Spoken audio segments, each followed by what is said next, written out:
नमस्कार, मी डॉक्टर सतीश वसंत शिंदाडकर। आज आपण विड्याच्या पानाबद्दल बघणार आहोत। भारतात प्राचीन काळापासून विड्याचं पान खाण्याची पद्धती रूढ आहे। कित्येक व्यक्ती जेवणानंतर दोन्ही वेळेला विड्याची पानं सेवन करतात। काही शहरं तर पानांसाठी प्रसिद्ध आहेत। पान खाणे आणि खाऊ घालणे या दोन्ही गोष्टी प्रतिष्ठेच्या मानल्या जातात। मसाला पान, कलकत्ता पान, अमुक नंबरचे पान, स्पेशल पान इत्यादी अनेक प्रकारचे पानं बाजारामध्ये उपलब्ध आहेत। अनेक लग्न समारंभात, रिसेप्शन इत्यादींमध्ये जेवणानंतर पानांचा आस्वाद निश्चितच लाभदायक असतो।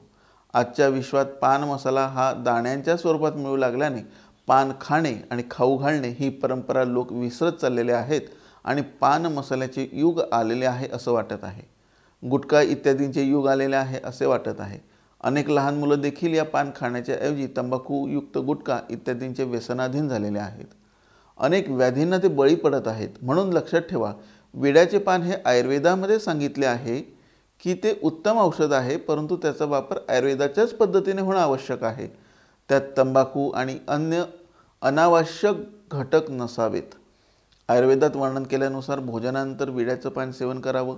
विड्याच्या पानासोबत जायपत्री, लवंग, कापूर, कस्तुरी, सुपारी यांचं सेवन करण्यास सांगितलेलं आहे। चुना आणि काथ यांचा अत्यल्प प्रमाणात वापर करता येऊ शकतो। ज्या व्यक्तींना पित्ताचे विकार, टीबी म्हणजेच क्षयरोग, नेत्ररोग, वातविकार इत्यादी आहेत, अशांनी पानांचं सेवन करू नये असा स्पष्ट उल्लेख आयुर्वेदामध्ये आहे। विड्याचे पानं शास्त्रोक्त पद्धतीने सेवन केल्यास मुखाची स्वच्छता होत असते, केलेले भोजन व्यवस्थित पचते आणि पुढील भोजनकाळी चांगली भूक लागून तोंडाला चव येते। तसेच मुखाला सुगंधता प्राप्त होते। परंतु अधिक प्रमाणात सेवन केल्यास त्याचे दुष्परिणाम देखील दिसतात।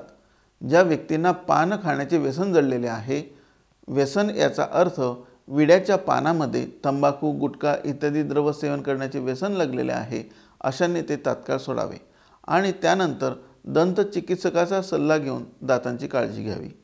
जे व्यक्ती आयुर्वेदानुसार विड्याच्या पानाचे सेवन करतात, अशांनी देखील प्रत्येक वेळी पान सेवन केल्यानंतर चूळ भरणे, दातांना आणि हिरड्यांना व्यवस्थित बोटाने मालिश करून साफ करणे आवश्यक असते। यामुळे दातांचे आयुष्य वाढते। अशा प्रकारे आयुर्वेदाला अनुसरून पान सेवन केल्यास आरोग्यप्राप्ती होऊ शकते।